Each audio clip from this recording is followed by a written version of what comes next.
Well, hello everybody. Thank you for coming. I want to start by thanking Professor Hoppe and Gulchin for having me. It's a very big honor for me to be here in front of so many people whose work I've admired for so long. What I hope to do is firstly discuss the military mentality and some of the thinking that makes it possible for so many people to sacrifice so much blood and money for an endeavor that I think almost all of us would consider clearly immoral, illegal, and contrary even to its stated goal, whether that be the goal of keeping us safe or the goal of supporting and defending the Constitution of the United States against all enemies, foreign and domestic. Those words are from the oath of enlistment taken by all U.S. military personnel. I'm trying to avoid the word service members because I know Lou Rockwell would cringe at that term. Secondly, I want to tell some stories from my time as a nation builder and some of the economic consequences. Some of these are things that I started seeing in a new light after I began studying Austrian economics. What I don't want to spend very much time doing is reiterating the libertarian case against war. It's already made very well, very clearly. I learned it from others, including from several of you, but for the sake of completeness, I'd like to begin by reading or citing three arguments as part of the libertarian case against war. First, Hermann Göring's testimony as recorded in the Nuremberg diaries. Naturally, he said, the common people don't want war, that is understood, but after all, it is the leaders of a country who determine the policy, and it is always a simple matter to drag the people along. There is one difference, I pointed out. I, as the American psychologist who conducted the interviews and wrote the diaries. In a democracy, the people have some say in the matter through their elected representatives, and in the United States, only Congress can declare war. That's a good bit of comedy, because since this was written in 1948, the United States has waged a war every decade, not a single one declared. Hermann Göring replied, "Oh, that is all well and good, but the people can always be brought to the bidding of the leaders. That is easy. All you have to do is tell them they are being attacked and denounce the pacifists for lack of patriotism and exposing the country to danger. It works the same in any country." Second, I want to cite something that Murray Rothbard wrote in a book that's available over there, The Myth of National Security. He wrote, "The state takes care to arrogate to itself the compulsory monopoly of various critical services needed by society, thus keeping the people independent upon the state for key services and fostering among the public the myth that only the state can supply these goods and services." Later in the essay he writes, "The great Randolph Bourne realized that war is the health of the state. It is in war that the state really comes into its own, swelling in power, in number, in pride, in absolute dominion over the economy and society. Society becomes a herd seeking to kill its alleged enemies, rooting out and suppressing all dissent from the official war effort." And third and last, I want to cite Professor Hoppe's devastating criticism that a monopoly on security will always favor itself at the expense of its clients. By its nature, it unilaterally determines the price of security and the nature of security. True security can only be private voluntary security. Subject to market forces, it would inevitably put a much greater emphasis on arbitrage and conflict resolution rather than on the brute force of invading armies. You can imagine that with private security, which we are voluntarily paying for, we would not have additional services such as the indiscriminate firebombing of cities, the infecting of unsuspecting Guatemalans with syphilis, the setting up of brutally oppressive regimes, and the staging or provoking attacks against ourselves. Not to mention today's additional services of being fondled by TSA agents and our handful of wars in the Muslim world. I think these are the most important things which can be said about war. I'm just providing a little bit of illustration. I commissioned as an infantry officer in 2000 and joined the 82nd Airborne Division. We went to Afghanistan in 2002. In 2003, we went to Iraq. There I had the additional duty of meeting weekly with a council of sheiks and helping them with their civil problems, sanitation, irrigation, civil security. Here's a picture of me looking at an irrigation canal. I was about 20 kilometers south of Baghdad and the Green Zone, and I would always read about these multi-million-dollar contracts going to military industries. I would always read press releases by all the technocrats and bureaucrats, but judging from just 20 kilometers away from this Green Zone, those people never even existed.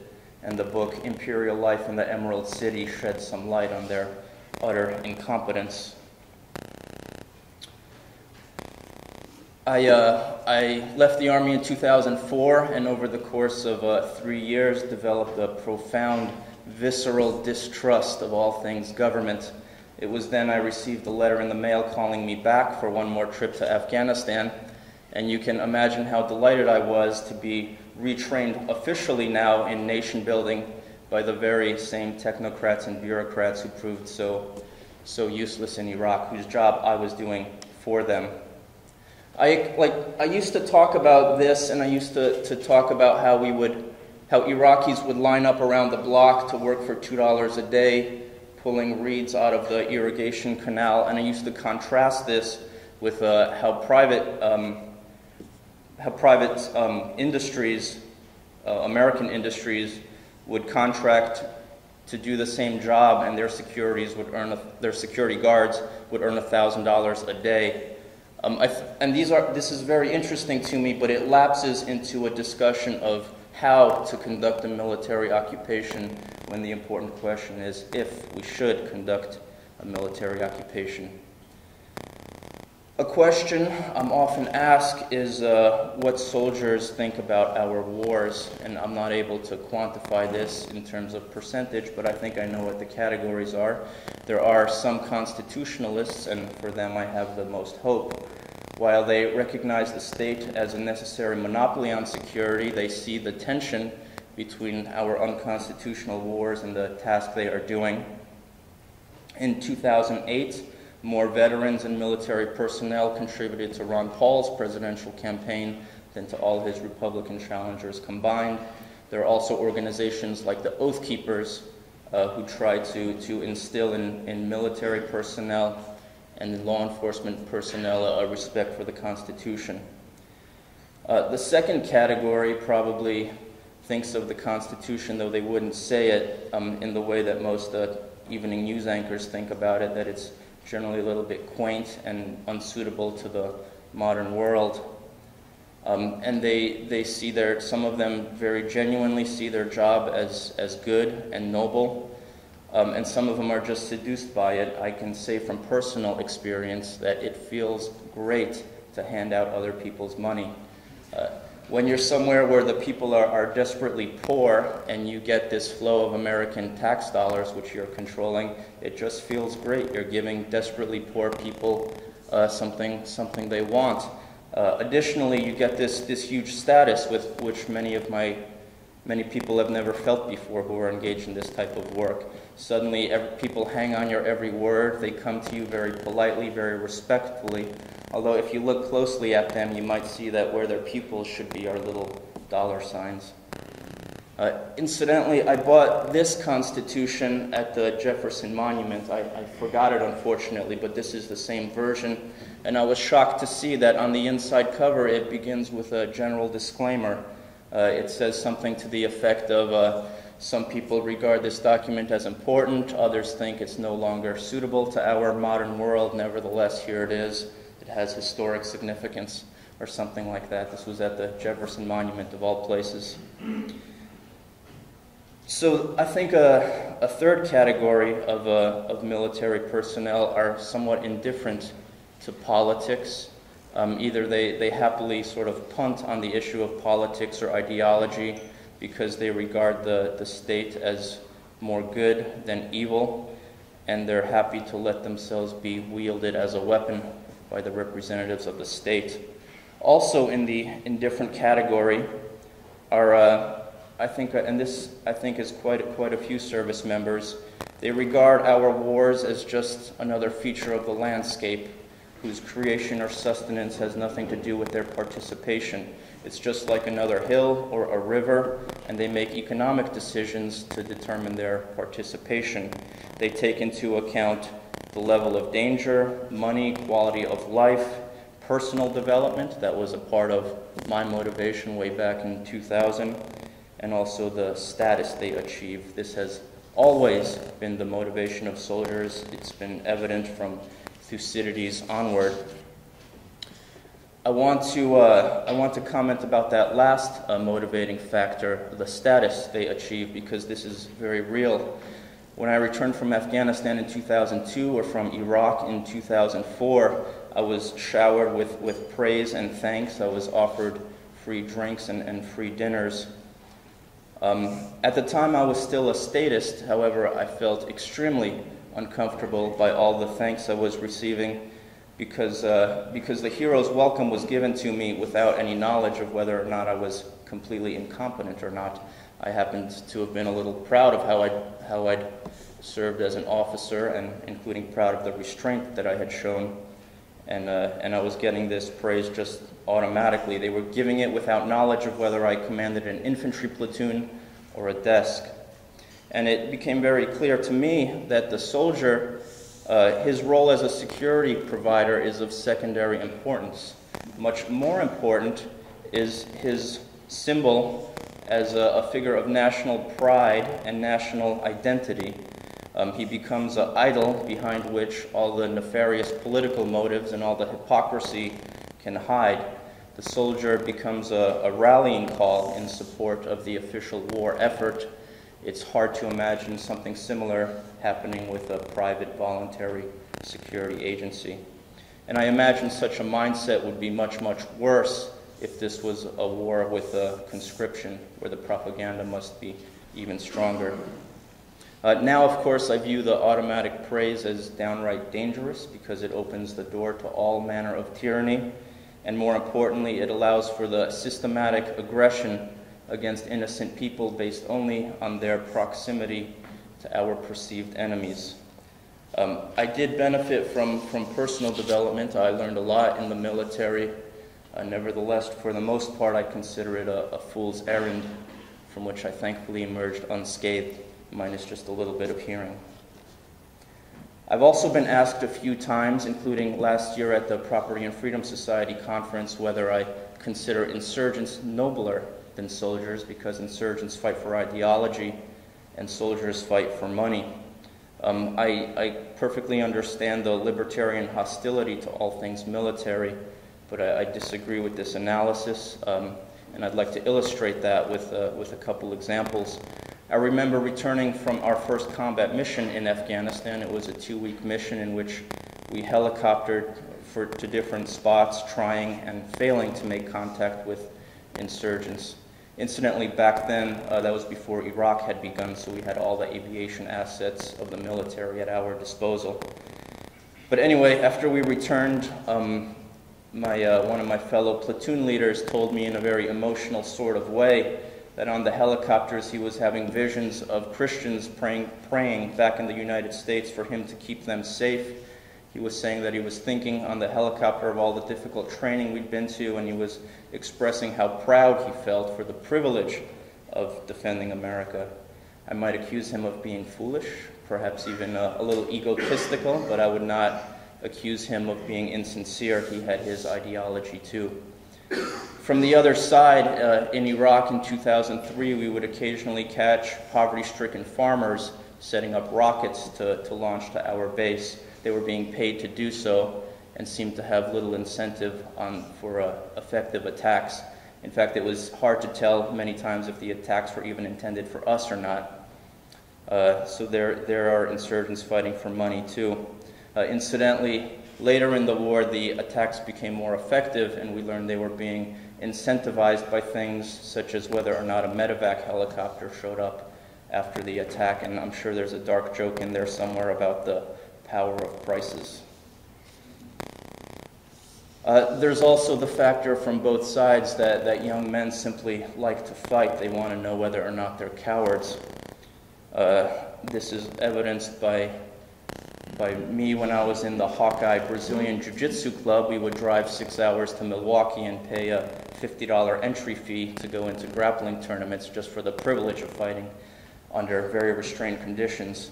Now, the libertarian instantly sees the line between such a voluntary contest and an involuntary one, but I think most young men do not, which is why it's so easy to get a whole bunch of them to sacrifice themselves in foolish endeavors.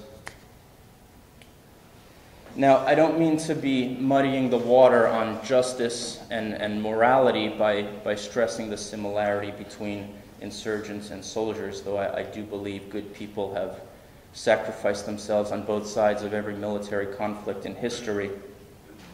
But I think you need a perspective of property rights, and you need a paradigm where the individual is the center of action and the individual is the center of decision-making, and only then do the aggressor and the aggressed come into stark contrast. If you work, as most people do, from this idea that the states are the actors, then many people in perfectly good faith can conclude that a war between states is necessary. I think there's a libertarian case for the invasion of Iraq that you can begin but not finish. It falls apart. It probably begins by citing the systematic abuses of Saddam Hussein's regime and the sincere and desperate desire of many Iraqis to find an outside security agency to rid them of their dictator. In many places in 2003, we were greeted with cheers. Grown men shook my hand and cried, thanking me for getting rid of Saddam Hussein, and in other places they shot at us. It was a very confusing time.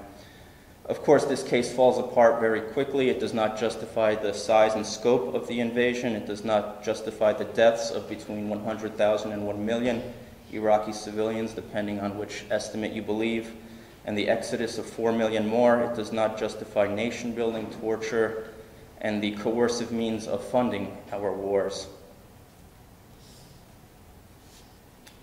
I don't think it takes evil people to do evil things. It only takes evil ideologies. Now, please be mindful of the possibility that I'm simply rationalizing and justifying my 6 years in uniform, but I've given that possibility a lot of thought, and I think I'm telling it to you the way it is. Please come to your own conclusions, though. As further evidence, I would cite the 1971 Stanford prison experiment. Out of 75 volunteers, they picked the 24 who appeared most mentally stable. They made some of them prisoners, they made others guards, and they had to call off what had been planned as a 2-week experiment after only 6 days because of outright brutality and sadism from the guards. We need market prices and voluntary patronage to restrict the production of security. Unfortunately, this Constitution is not enough. Back when I was a constitutional libertarian, which was a position I gave up very, very reluctantly, I would point out that if we followed the advice of the Founding Fathers to avoid keeping large peacetime standing armies, and if we followed the Constitution and forced Congress to declare our wars, we probably would not have had a war every decade for the past 60 years. I'll count them. Korea in the 50s, Vietnam in the 60s and 70s, various Latin American wars in the 80s, Gulf War I in the 90s, and since the millennium, Iraq, Afghanistan, and Libya. And I haven't even counted smaller wars like Philippines or Somalia. Now, the argument is technically true that following the Constitution and the advice of the Founding Fathers may have prevented a war every decade, though perhaps this argument rests on the assumption that a monopoly on the production of security is capable of following a document like the Constitution. Nevertheless, today I would point out to my former self that neither the absence of a large peacetime army nor the requirement to declare war kept America out of World War I, very likely prolonging the war and setting the stage for the rise of different flavors of socialism. Nor did it prevent America's participation in the Spanish-American War, what some historians consider the first big imperialistic war, and the occupation of the Philippines that followed, which I never even learned about in public school. I discovered it myself. Here's a quote about the American occupation of the Philippines from a Republican congressman who visited in 1902. "You never hear of any disturbances in northern Luzon, and the secret of its pacification is, in my opinion, the secret of the pacification of the archipelago." He's speaking approvingly of this strategy. "They never rebel in northern Luzon because there isn't anybody there to rebel. The country was marched over and cleaned out in a most resolute manner. The good Lord in heaven only knows the number of Filipinos that were put under the ground. Our soldiers took no prisoners, they kept no records, they simply swept the country, and wherever and whenever they could get a hold of a Filipino, they killed him. The women and children were spared and may now be noticed in disproportionate numbers on that part of the island." This was done with the blessing of a congressional declaration of war. In my opinion, the correct case against war, and the only case against war, must begin with the rejection of the state as a monopoly on security. And I now want to illustrate the cultural leviathan that stands in the way of this argument. I'd like you, and in particular the Americans in the audience, to imagine having a conversation with this man, and imagine telling him, "No, thank you, I do not care for the service which you presume to have provided me with." Imagine telling him that you don't think the war made you more safe, but rather less safe. Imagine pointing out to him that Americans today are 8 times more likely to be killed by an agent of government security than by a terrorist. That's a very difficult conversation indeed. I think the myth of the state has replaced individual identity with national identity. It replaced local culture with national culture, and individual pride with national pride.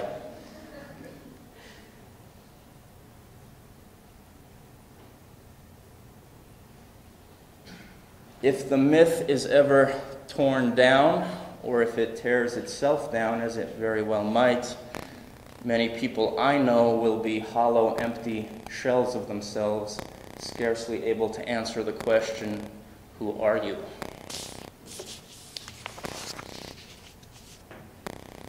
I'd like to shift now and just talk about nation building in Afghanistan. This is the biggest population center in Kunar province. It's at the confluence of the Kunar River and the Pesh River, coming in left to right. There's a very interesting place in Kunar province called the Korangal Valley, and I'm going to resist with all my might to go on an anthropological tangent, but it is absolutely fascinating and related to Rudyard Kipling's The Man Who Would Be King. But anyway, the Korangalis were timber barons. They used to chop down these gigantic trees and sell them in Pakistan, paying the local warlord for transportation across his turf. In 2005-2006, we shut down the timber smuggling because we wanted timber trade. And that made the Korangalis very angry. Many Korangalis and many American soldiers died in the Korangal Valley, which was abandoned last month, I believe. Or at least they didn't use the word abandoned, pulled back from. I would occasionally point out to my colleagues that the difference between smuggling and trade is who gets the cut. If the local warlord gets the cut, it's smuggling. And if the national warlord with his national militia, called the Afghan National Army, gets a cut, then it's trade. But it was like pointing out the unrealities in a science fiction movie. Everyone is mildly irritated for a while and then returns to watching the movie. The most impressive man I met in Afghanistan was a young man named Mahmoud. We were on a mission to inspect one of the many schools we're building there. I think we're building, the average was around $200,000. That goes to one of my many principles of military service. Whatever the private sector can do, the United States Army can do more slower and for 10 times the cost. But anyway, Mahmoud came up to me very cautiously and introduced himself, and standing in a mud field surrounded by bare mountains, he started telling me about Windows XP and the types of processors he has on his 7 computers, and how he teaches classes in Windows XP, PowerPoint, and many other things. He is doing for profit what the mighty U.S. Army struggles to do for charity. Incidentally, I couldn't buy him the generator that he wanted because we can't help private entrepreneurs. We could only build things that are sort of collectively owned, like hydroelectric plants for little villages, really small hydroelectric plants for villages. But in practice, I think they were privately owned. They were just owned by the village elder. In any case, I want to contrast Mahmoud's computer school with the jewel in the crown of our reconstruction efforts, which was this trade school. We would pay students for their attendance. They would learn one of 5 trades: plumbing, electric, carpentry, masonry, or something else. They got little hats, which looked very professional. And the parade of dignitaries that came to our provincial reconstruction team were always taken here. UN generals, diplomats, ambassadors, an undersecretary, I believe, of the State Department, though he might have been from Defense. And on the surface, this looked great, and it's very easy for good people to feel good about this effort. You have to look a little more closely to realize that this was costing the American taxpayer $50,000 a month. Hard to imagine, although that figure almost surely went down because I wrote about it. I wrote about this, and the Army is very sensitive to publicity. You could tell that there's no market pressure. Like, the Army betrays its political masters by how sensitive it is to any type of publicity. Later during my time there, I realized that there were 3 private trade schools doing for profit what we do as charity, which had gone out of business because how could they possibly compete with the largesse of the U.S. taxpayer? And I also came to appreciate something which should have been completely obvious, but which I was very slow to realize. Students went here for political reasons. Oh. How's this?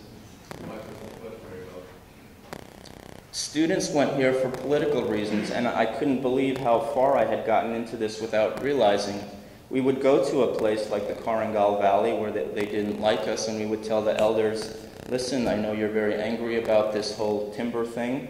Why don't you pick 10 people to go to the next class of the trade school?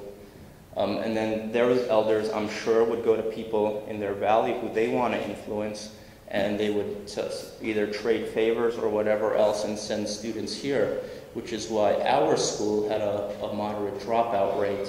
I doubt the private schools that we put out of business had a similar dropout rate because those students were sacrificing something to be there.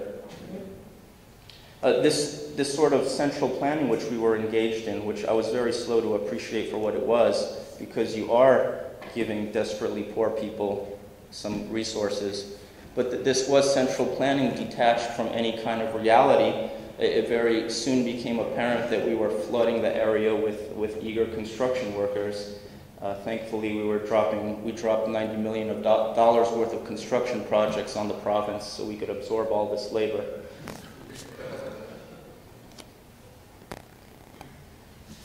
I almost fell out of my seat when I read towards the end of Murray Rothbard's essay, World War I as Fulfillment of Progressivism. He describes government's lust for big numbers, because I went through a similar lust when I was engaged in nation building. The most absurd appetite for data came towards the end of my time in Iraq, when soldiers, for a brief while, as part of their routine patrols, tried to photograph all the Iraqis, all of them. They would knock on a door, take a photo, go to the next house. The soldiers knew right away that this was absurd, and thankfully the leadership figured that out pretty quickly too. But anyway, it's difficult to measure all the improvement that all this building of schools and clinics and bridges is doing. And the Army's aware of that, and they discuss it often, but there's no solution. This is central planning. It's divorced from any kind of market pressure. One of the things that they loved was the roads right here. This is the road we built through Kunar project, because for this they did have data. They counted all the shops in the bazaar before we built the road, and after we built it, it tripled. So there were many metrics verifying the road as an improver of quality of life for the Afghans. And I was again astounded when I read Professor Hoppe's criticism that the overproduction of roads is a universal property of government for the purpose of moving their security forces, because this was readily discussed as the alternative purpose of building the roads. And there's a publicly available essay on this written by David Kilcullen called Building Roads in Afghanistan, where he's very explicit, as we were, that the alternative purpose is to move security forces. So I was astounded to see the theoretical prediction match the reality I had known. All our efforts certainly warp the Afghan economy in bizarre ways, and this is very interesting to me, though I'm not sure I would make the statement that it's a net negative effect, because if you're building people if you're building things for desperately poor people, it's still a benefit, even though it's probably not how they would allocate their resources if they had them. I think I'm running out of time. This is me playing Guitar Hero in my room in Afghanistan. I used to be the drummer, but our drums broke and we couldn't get replacements. But I guess that's what they mean when they say war is hell. I've written quite a bit about my military experiences, and you can read more on my website. I want to thank you all very much for your time.